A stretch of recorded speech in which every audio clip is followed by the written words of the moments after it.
Olá, bem-vindos ao Panorama de Biase, um espaço dedicado para falarmos, para um bate-papo sobre assuntos de negócios. Nosso convidado de hoje é Manuel Carlos Júnior, especializado na experiência com o cliente.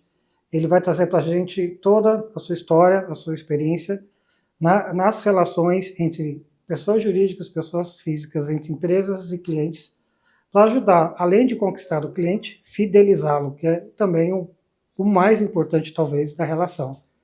Manuel Carlos, muito obrigado. Posso chamar você de Júnior? Claro, lógico. Um amigo de longa data. Júnior, muito obrigado pela sua presença.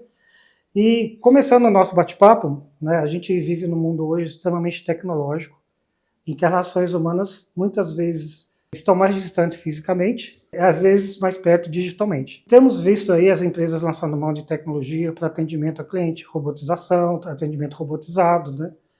E como você vê as interações humanas e as empresas, como elas podem trazer fidelidade aos clientes no cenário tecnológico como hoje? Bom, o que eu tenho percebido, Luciano, primeiro, obrigado pelo convite, é um prazer estar aqui. Quanto mais tecnologia há no mercado, mais há escassez de afeto, né? Então, num ambiente cada vez mais digital, mais tecnológico, que a gente tende a se distanciar das pessoas, é fundamental entregar afeto.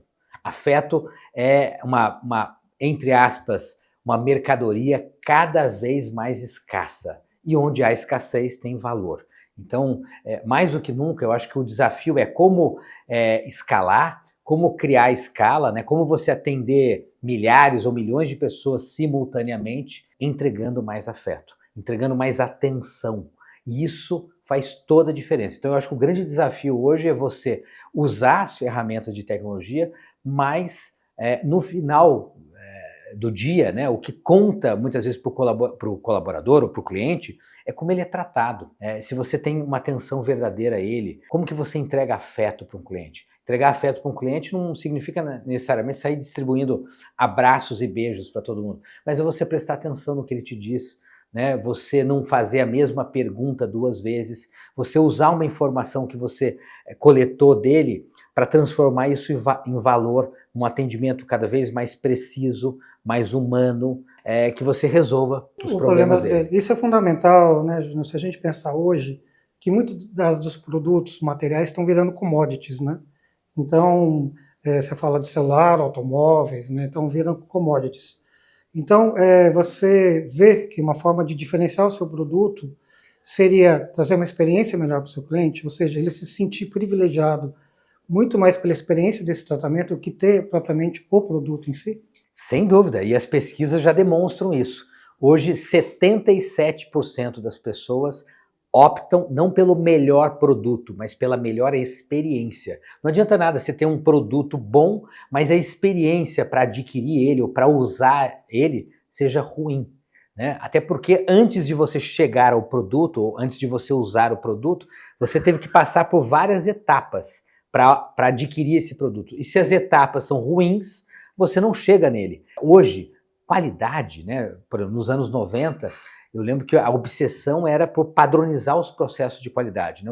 Chamados processos de ISO 9000, 9001, etc. e tal, né? E esses processos foram padronizados. Então hoje, o resultado é que a gente tem produtos de qualidade. A régua tá elevada, né? Então hoje, o diferencial não é mais no produto, é na experiência que você tem durante toda a jornada, né, com o seu cliente. E aí, dentro dessa perspectiva, que a gente está falando ali da ponta do atendimento, ou seja, ali na capilaridade do atendimento.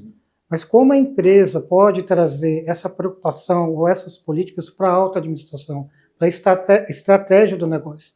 Onde tem que estar na organização essa preocupação? Bom, eu acho que na cultura, né? Eu gosto muito de uma frase do Peter Drucker, que ele diz que a cultura engole a estratégia no café da manhã. Uhum. Né? Não adianta nada você desenvolver estratégias mirabolantes, inteligentes e tal, se a sua empresa não está aculturada para abraçar aquela estratégia. Então, eu acredito que o grande desafio das organizações é no topo, né? Porque cultura é top-down. Você tem que trabalhar os líderes, trabalhar, né, as lideranças da organização para que elas possam desenvolver essa cultura, né? Ser o exemplo. E o importante é até que essas pessoas, os colaboradores, tenham orgulho de trabalhar na organização. Eu acho que isso é um ponto importante da cultura também. Porque se elas têm orgulho de trabalhar naquela organização, defender o nome da organização, elas estão mais inclinadas a atender seu cliente da melhor forma possível. Porque em um minuto que haja um problema, vão falar mal da organização que ele trabalha, e ele faz parte dela. Você concorda com essa situação, com essa cultura interna? Muito, perfeito. Eu acho que o que você trouxe, né, é fundamental. Eu acho que o pertencimento, né, o colaborador se sentir parte de algo maior. Né? Quando ele tem esse senso de pertencimento, quando ele tem esse senso de qual é de fato o objetivo dele ali, né, ele passa, né, a reagir diante até de um problema, de uma adversidade que pode acontecer em qualquer momento, em qualquer lugar, ele reage de uma maneira muito mais positiva. Né? Então, quando ele tem esse senso de propósito e de pertencimento. Então, eu acho que o grande desafio, Luciano, é despertar isso.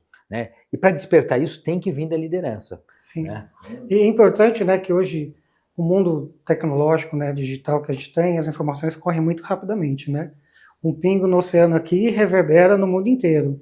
E aí nós temos os canais de reclamações que são conhecidos por diversas pessoas. O exemplo é o Reclame Aqui. Como que as empresas podem trazer o feedback dos clientes para o seu negócio, para a melhoria de processos ou de atendimento, para que evite-se chegar, né, em canais como eu citei, um Reclame Aqui, ou caia no conhecimento público, de uma situação desfavorável para a companhia? Como é que ela traz esse feedback? Como é que ela trabalha e trazendo isso para cima para consertar, às vezes, algo que possa estar saindo da rota? Bom, hoje, essa é uma obsessão das grandes empresas. Né? Hoje, um dos principais indicadores hoje das grandes companhias é o NPS, o Net Promoter Score, que avalia de 0 a 10 em que grau você recomendaria aquele produto ou serviço, aquela experiência para alguém.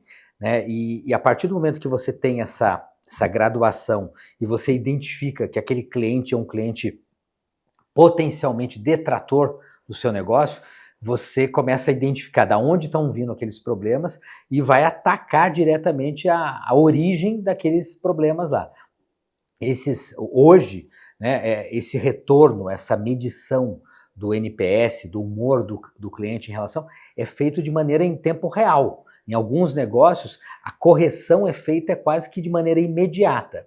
Mas como resolver isso para que isso não chegue num Reclame Aqui? Né? A partir do momento que você tem uma cultura forte, pré-estabelecida, uma cultura centrada no cliente, onde o cliente está no centro de tudo. Todos os colaboradores já têm incutido essa ideia de que o problema tem que ser resolvido ali e agora. E daí você não leva o problema para frente. O problema de ir para um Reclame Aqui ou de uma avaliação ruim na internet e tal, é quando o problema não é resolvido. Tá mais do que claro que não é você não ter o problema, é como você resolve o problema.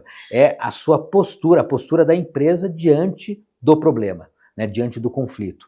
E daí quando você tem uma cultura forte, uma cultura voltada para o cliente, você consegue mitigar muito mais, né, esse tipo de problema.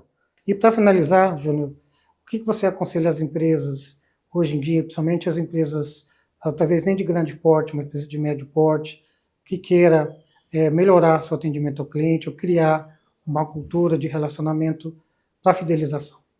Bom, antes de mais nada, eu acho que é olhar para o cliente. Né? Eu acho que, por exemplo, se eu fosse resumir numa única coisa, é escutatória ativa. Né? É você, de fato, não só escutar o cliente, mas ouvir de verdade o que o cliente tem para dizer para você e agir sobre isso. Então, ele te fez uma ponderação, um comentário, uma crítica, enfim, uma questão de um ponto a ser melhorado e tal. Você usar essa informação, né, para já gerar uma melhoria. Né? Então, assim, quando você tem velocidade de ouvir, né, e colocar isso em prática, uma melhoria em prática, você está sempre na frente, né? Então, dos seus concorrentes, enfim. Então, eu acho que escutatória ativa, que é você ouvir de verdade o cliente, colocar em prática, né, uma mudança para melhorar aquele ponto que o cliente Uhum. colocou, eu acho que é algo simples, mas que, mais uma vez, tem a ver muito com cultura. Cultura, né? Bom, Júnior, Manuel Carlos Júnior, eu agradeço a sua presença. Foi um prazer, pô. Foi muito bom o nosso bate-papo. Eu acredito que também vai ser muito bom para a nossa audiência. Sinta-se convidado para outras vezes. Aproveitando a visita do Manuel Carlos Júnior, gostaria de apresentar os 2 livros que ele publicou recentemente. Júnior, eu gostaria que você falasse um pouquinho das suas obras, o assunto principal, qual é o objetivo das suas publicações. Bom, o primeiro, Experiencialize, foi um livro que a gente escreveu baseado A gente constatou que hoje em dia o que diferencia é a experiência que o cliente vive, né? Como a gente falou aqui. Então a gente ensina, através de um método de 7 pilares, como transformar um produto ou um serviço, você que tem algum negócio aí, numa experiência memorável para o seu cliente. Então esse é o primeiro livro. E o segundo livro, Experiencializando o Mundo, é uma coletânea de 40 cases que a gente, né, acabou desenvolvendo ali ao longo desses últimos anos com os nossos clientes e tal, pelo mundo afora, né? Então eu tenho levado nos últimos 15 anos empresários, CEOs, diretores de companhias para viver experiências de aprendizado fora do país, né, para, por exemplo, aprender sobre customer service na Disney, aprender sobre inovação na Apple, né, aprender sobre experiência do cliente na Starbucks ou na Amazon, né? Então, todas essas experiências a gente traduziu nos livros e na nossa prática aqui, né, dando consultoria, desenvolvendo treinamentos para as empresas. Júnior, mais uma vez, muito obrigado e parabéns pelas Obrigado, publicações. valeu, obrigado. Tchau, tchau.